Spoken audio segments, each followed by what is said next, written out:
Welcome back to my job site.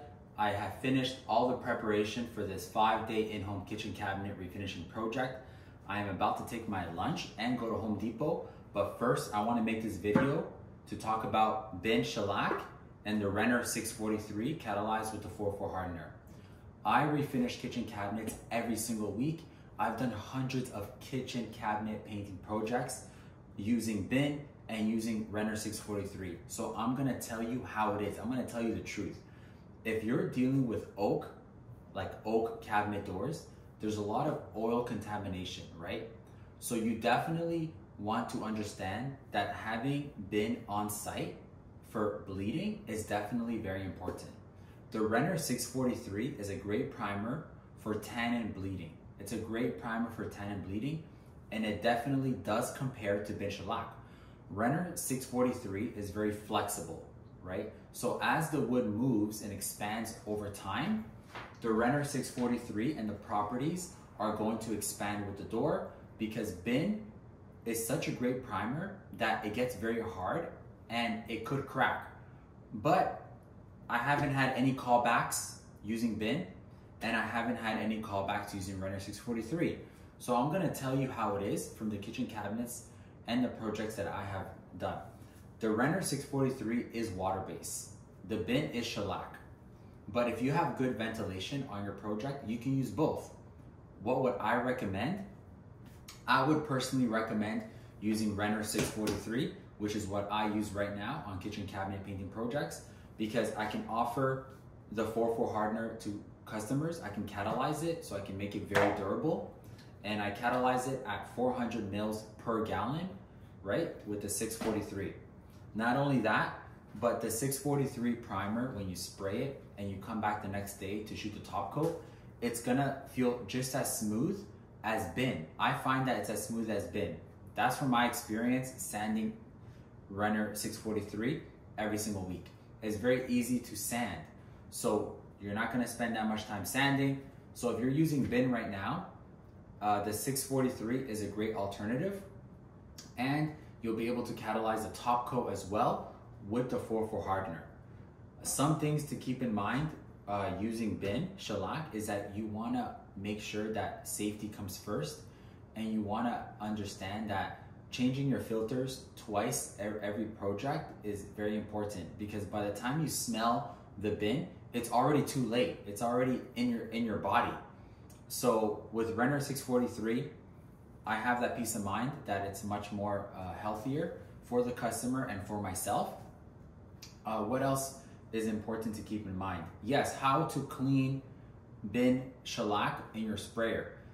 I like to clean when I use bin, methyl hydrate. I use methyl hydrate to clean my sprayer first, and then I run it with water to make sure it's nice and clean, and I change the filters, I clean the filters.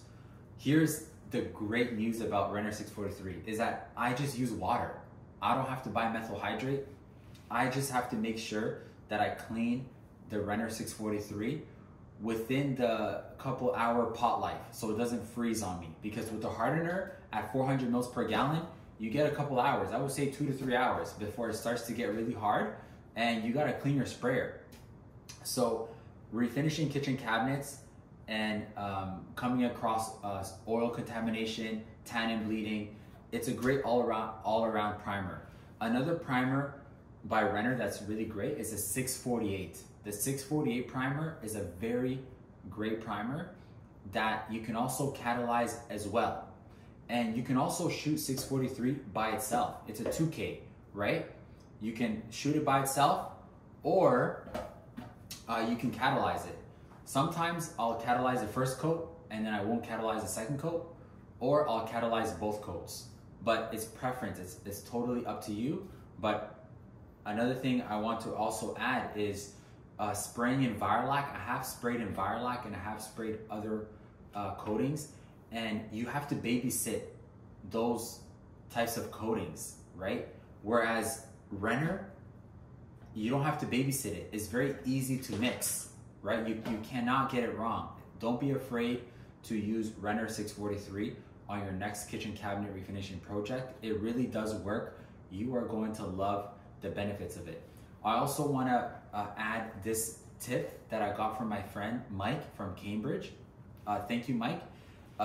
He mentioned to me that whenever I spray Renner 643, if I spray the second coat the next day, it's going to lock the tannin bleeding, and it's also going to block it nice and white. But if you spray 2 coats of the Renner 643 back to back on the same day and you wait about an hour, it's going to lock it. It might not block it, make it look white, but it's gonna lock it in. So if you spray 643 and you come back the next day and you've already sprayed 2 coats and you still see a little bit of bleeding, don't worry. The 2 coats of the top coat are going to cover it. That's what my friend Mike from Cambridge told me. I've learned a lot of what I know from other people, so I'm using my YouTube channel to just share all the information that I have learned from my personal experience and from other people's experience. So thank you, Mike from Cambridge. I really appreciate that advice, and I hope you guys can learn from that. As well, what I use to spray the Renner 643, I spray a Greco 495 PC sprayer. I hope soon to be spraying a Hopper by Greco. I hear it's great. It's a great sprayer too. And I use for the primer a 310 tip. You can use a 210 or a 310. The viscosity of the 643 is very thick. It's a very thick primer. So you're gonna have to put the pressure high. My friend Mike from Cambridge also told me that you can add 1% of water to really kind of make it flow better, but not more than that. Not more than 1 or 2% of water. That's a good recipe. So you want to make sure you use a 310 tip for the 643. You want to make sure you catalyze 400 mils per gallon, and you want to make sure that if it's too thick and you don't have a good pattern, turn up the pressure or maybe add 1% of water.